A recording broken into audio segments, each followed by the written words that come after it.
Look at this diagram of light projecting through a lens. The image that actually hits the back of your eye is completely upside down. It's your brain's job to process that raw data and flip it right side up so you can navigate the world.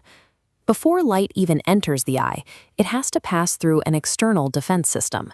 The eyelashes and eyelids act as a physical shield, bouncing away environmental hazards like dust and debris to protect the delicate structures inside. Moving past those defenses, this cross-section highlights the internal optical engine, the cornea and the lens. These two structures are responsible for capturing incoming light rays and bending or refracting them so they focus exactly where they need to go.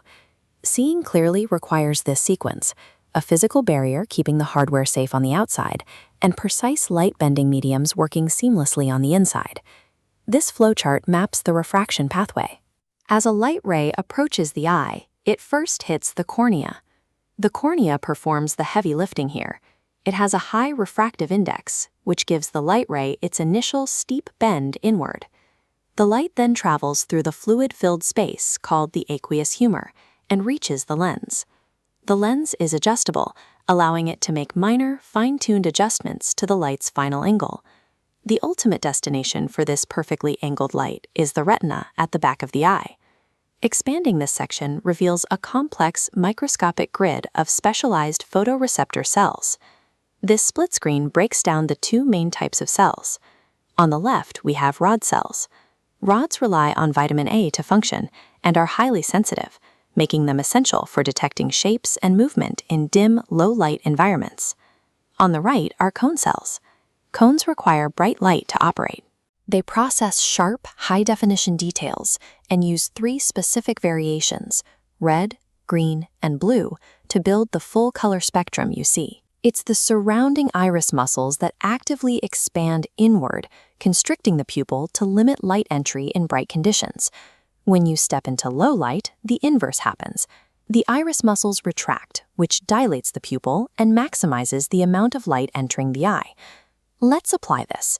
If you are sitting in a dimly lit room reading a book close to your face, what is the exact physical state of your lens and your pupil? Take 3 seconds to lock in your answer. Because the book is near, your lens is thick for high refraction.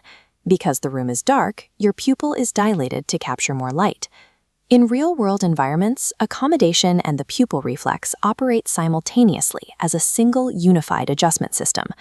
Let's bring this to an O-level exam structure. If a question asks you to identify the specific interfaces where refraction occurs, this cross-section shows 3 exact boundaries. First, between the cornea and aqueous humor, second, between the aqueous humor and the lens, and third, between the lens and the vitreous humor. For questions targeting photoreceptors, identify the specific conditions each cell requires. If the exam asks which cell type fails to function effectively in dim conditions, the answer is cones. Without bright light, color vision drops out.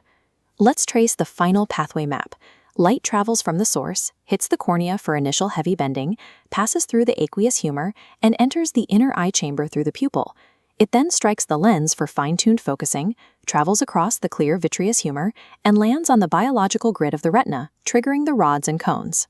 Those cells fire electrochemical signals down the optic nerve, straight into the brain for final processing. For your exams, always explicitly label your refraction interfaces and specify that the iris muscles, not the pupil itself, are driving the action. Mastering the human eye requires mapping a continuous, dynamic system that physically adapts to its environment to convert raw light into human perception.